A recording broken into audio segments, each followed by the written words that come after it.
Welcome to my show. I'm a guest here. My name is Amy Wilson. Mrs. Amy, how are you doing, ma? Good. How are you doing?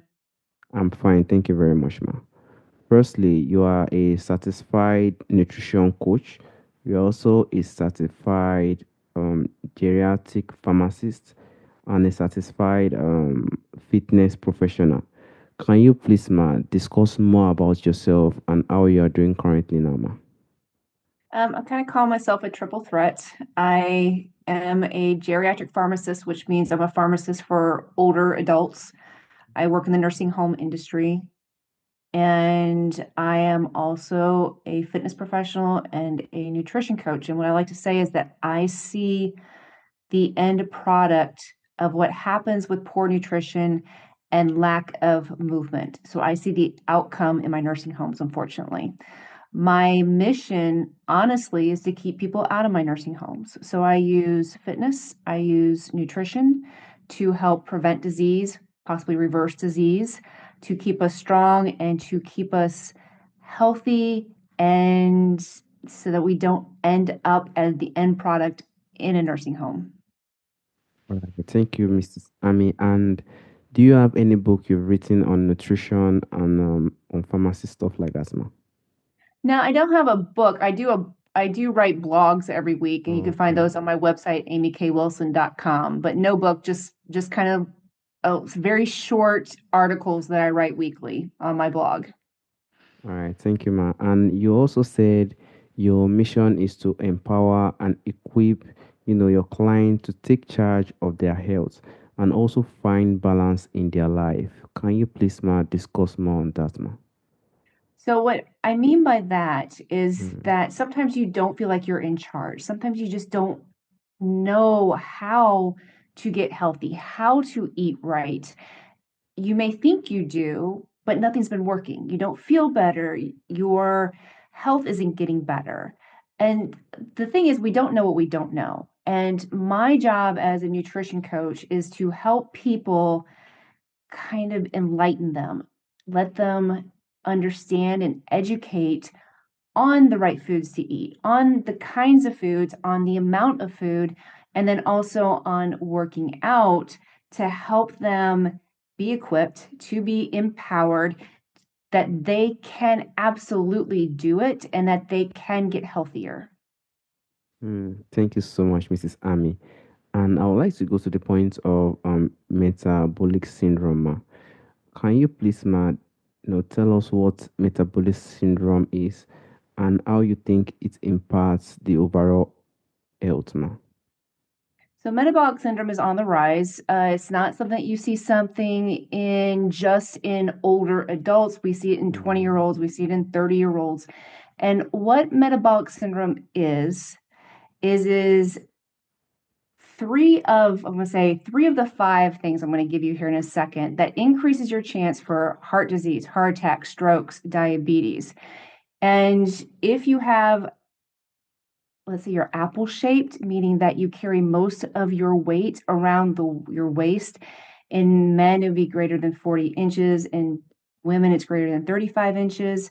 That's going to be a marker. If your triglycerides are over 150, if your HDL, which is your good cholesterol, is under 40, if your fasting sugar that if you to get your labs work back and you have fasted and your sugar's over 100, that is also a marker. And then the last one is high blood pressure.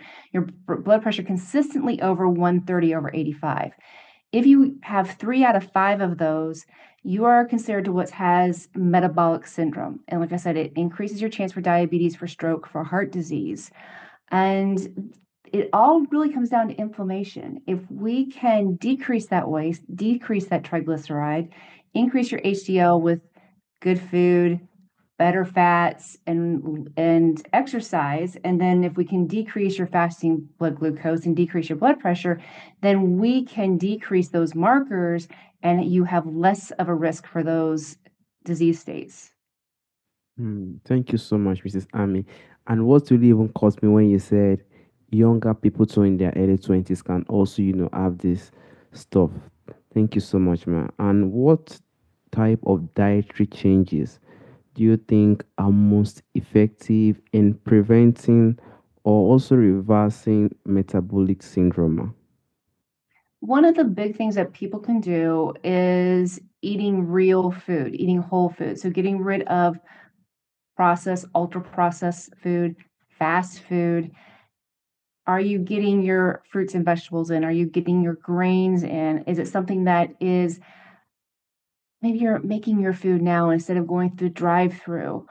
All those conveniences, unfortunately, have done very little to help our health. It's actually done a lot to decrease our health and our life expectancy.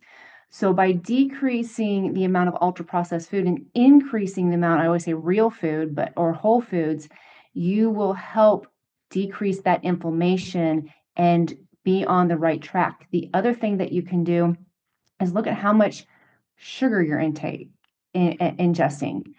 Are you doing a lot of candy, a lot of chocolate, sweeteners in your coffee?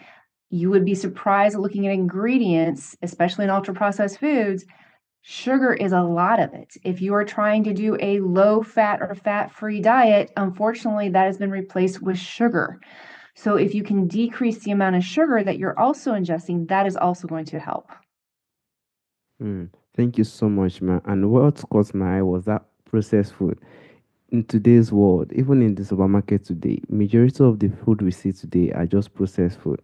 To get this whole food could be, a little bit, difficult. Thank you so much, Mrs. Amy. And can you please, ma, there are two different things, blood sugar regulation and metabolic syndrome.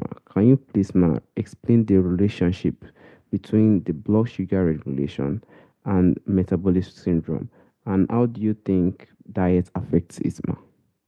Well, increased blood sugar increases inflammation. Okay. And when you have increased blood sugar consistently, this can be called prediabetes or diabetes, and it decreases how you heal. It decreases your immune system. It increases inflammation. It can cause you to be foggy headed. And with metabolic syndrome, that increase in sugar can absolutely increase your waist size. So that's one. It increased sugar, it can increase your triglycerides. So that's two. It can absolutely increase your fasting blood glucose. And then sugar also, because of the inflammation side of it, can increase your blood pressure. So if you have this diet that's very, very high in sugar, you're high in inflammation, and then you are increasing your chances for metabolic syndrome. Hmm. Thank you so much, Mrs. Amy. And how do you think someone can also balance their fat intake to support metabolic health without, trying their best to increase cardiovascular risk, ma? So with fats, we sometimes think that fat is bad for you, and fat Mm. absolutely is not bad for you. It's good for you, but different fats are good for you. And it's looking at olive oil, avocados, not donuts and pastries and fried food. That fat, yes, that fat is not good for you. That fat increases your inflammation. We need something that's called macronutrients. And macronutrients are the bigger building blocks. It's proteins, it's fats, and carbohydrates. We need all three. And so by increasing like fatty fish, for example, like salmon, is going to help with your blood pressure, it's going to help with your cholesterol. With avocados, with nuts and seeds and olives and olive oils. All of those fats are good for us. We need fat. We need fat for our nerve endings. We need fat for our skin. We need fat for our hair. We need fat for our hormones. So if someone just says, well, I'm just going to go fat free, well, that means you're going to increase your sugar, which is going to increase your inflammation, which is not a good thing. So definitely increase and incorporate certain fats, whole food fats, into your nutrition, into your diet, and that will help. Hmm. Thank you so much, Mrs. Amy. And protein is another thing. How do you think protein intake, affects metabolic syndrome? And what do you think are some recommended source of lean protein? Ma? So a lot of people don't get enough protein, especially females. And Okay. we've been told that, oh, there's a lot of different theories out there. You don't need no much protein. You don't need this much protein, or you do need this much protein, or you need this crazy amount of protein. We need protein. Probably around 90 grams is a good place to start. And the reason that we need protein, as we age, we do lose muscle mass. We need to keep that muscle mass. We need to keep building muscle. And protein is definitely one of those elements that we need to include in our body to be able to build that muscle. Some great lean sources of protein, egg whites. You can also have chicken and fish. Nuts have some protein, don't have a lot of protein, but it's can also do a lot of vegetables that have protein, something like broccoli. You can also do tofu. And there are clean protein shakes out there that if you need a supplement, you can have those. Just be careful what the ingredients are because a lot of protein shakes and a lot of protein bars are just glorified candy or soft drinks. So making sure that the protein is a clean protein, making sure that it's not a protein that is sweetened with NutraSweet or Equal, maybe just has some stevia or monk fruit in it, because a lot of those artificial flavors and artificial colors and artificial sweeteners can increase your inflammation. So there's a lot of good ways to get protein, and you don't have to get it in one meal. You just break it up into 3 or 4 meals per day and getting probably your minimum between 80 and 90 grams. Thank you so much for this insights, Mrs. Amy. Thank you so much, ma. And there are also some meal preparation tips, ma. Do you personally have any meal preparation tips that makes it easier to maintain a healthy diet consistently, ma? I like to say meal plan, no, don't prep because meal prepping a lot of times stresses people out because like I'm not going to spend one day cutting up vegetables or cutting this or making food. It's not going to happen. So what I like to say is, okay, you may not do that, but let's have some staples. Let's think of some things that are easy. Can you have the same breakfast every single day or two or three that will be easy? So maybe like it's egg cups, maybe it's oatmeal with some Greek yogurt, things that are easy, things that make it able to stay on track. Then, okay, well, maybe if you're having dinner, you can make extra, like 2 or 3 times so that you have it repeated the next day so you don't have to think about it. If you're making chicken breasts, make a bunch of chicken breasts so that way you can have it in salads the next day. Always, when you go to the grocery store, think of planning beforehand. So you know what you're going to have for dinners. You know what you're going to have for your breakfast. You know what you're going to have for your lunch. And so that way you are set on what you are going to eat. Because if you go to the grocery store without any direction or plan, that's when those kind of extra things get in our cart that we're like, how did that get there? How did that's not healthy? Why do I have that? And we know that if it's at the house, more than likely you're going to eat it, out of sight, out of mind. But if it's there, you're going to try it. So having a plan, knowing what you're going to eat, try to make more. So make extra so that you can do it again the next day, or maybe use it for the lunch. And that will help you tremendously, especially if you're someone who gets totally stressed out. Now, if you love to meal prep and you want to spend a couple hours, then you grill a bunch of chicken breasts and you make a bunch of vegetables and you have your fruit and you have everything ready for the all week and you put them in little containers so that you know they're already perfectly proportioned and it is ready to go. And that's great. You have to do what works for you. And if meal prepping works for you, do it. If meal planning works for you, do it. The one thing I know that does not work is flying by the seat of your pants. That doesn't work no matter what. So even if both of them stress you out, find out which one stresses you out less and start working towards that. You don't have to be perfect. I always say progress over perfection and start working towards being better every single day. And you don't have to be 100%, but think about, okay, do I have a fat? Do I have a protein? Do I have a carb for each meal? And am I decreasing my sugar? Am I moving my body? And those little things will start to add up big time. Thank you so much, Mrs. Amy, because Even I myself used to have the issue. I'll just be like, how am I going to do this one, do this one? So let me just cook this easy food, Jare. So this is a very, very good insight. Just make it in bulk and you can be taking it bit by bit. Thank you so much, ma. And I want to go to the point of fiber. Why is fiber, so important for those with metabolic syndrome? And what do you think are some high fiber food that you can personally recommend, ma? Fiber is important for everybody, and not just people who are suffering from metabolic syndrome.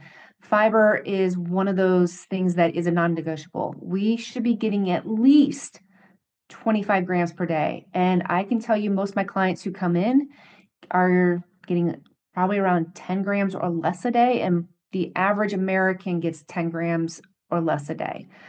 Fiber is so important. I want you to think about, you go and you put your dirty dishes maybe in a dishwasher, or you're scrubbing them in the sink. That's kind of what fiber is. Fiber is our intestines dishwasher. It scrubs everything. It gets rid of toxins.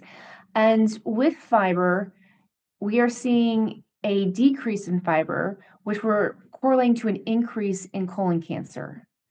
So with fiber, we want to consume it. We want that scrub brush going through us. We want that fiber because it also has been shown to help our gut microbiome, which means our good bacteria that's in our gut. And we know that a less than stellar gut microbiome can increase inflammation, can cause dementia and Alzheimer's.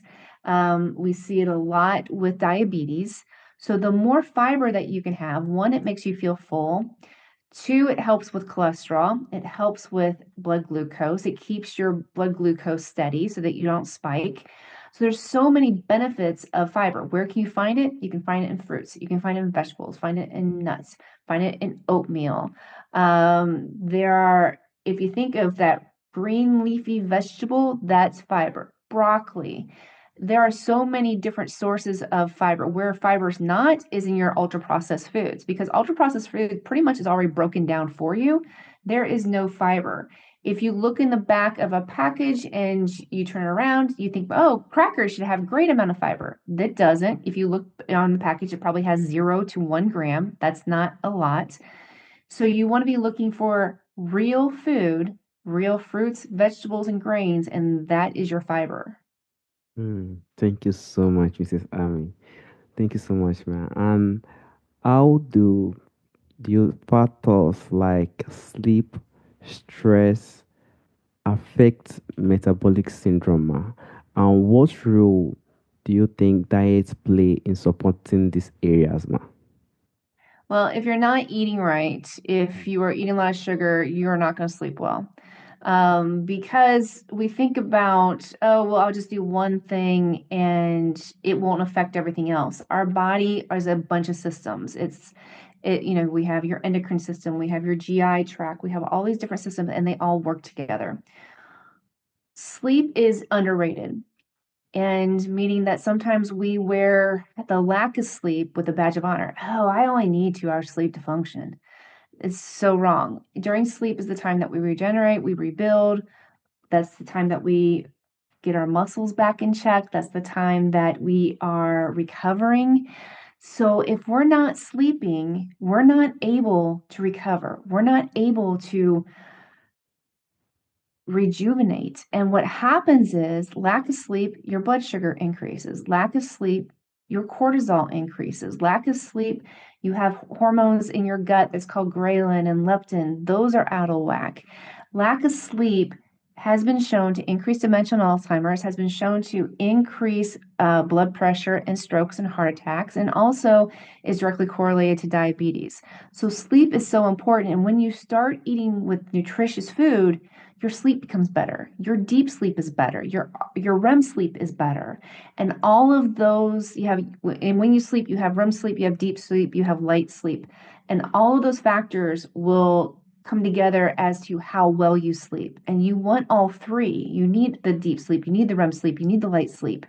And when you eat better and your blood sugar is stable, that will help you sleep. And then when you sleep better, well, hello, your triglycerides go down, your fasting glucose will go down and your blood pressure will go down. So it all helps with preventing metabolic syndrome or reducing. Thank you so much, Mrs. Thank you so much, ma. And there are possibly misleading advice people bring on managing metabolic syndrome, ma. If there is any, ma, can you please, ma, possibly clarify any popular misleading advice that is related to managing metabolic syndrome, ma? The, there's a lot of stuff out there. If it seems too good to be true, if it's a Mm, pill, if it's a drink, and that's all you have to do, it's a myth. It's not mm, true. If you are told that you need to move your body, lift weights, eat real food, that's what that is the cornerstone. If it's easy, if it's all I got to do is take this supplement every day or just eat this, just take this pill and eat normally and I don't have to exercise and I don't have to move my body, then you need to be asking yourself, okay, what's going on? Because that will not work. You need to increase your muscle mass. You need to move your body. Your body is one big chemical reaction, and you need the right chemicals, i.e., food, for your body to work correctly. And if you are feeding it subpar fuel, those chemical reactions will not occur. And any pill, any shake, anything that you take that says it will help you and will change you, no.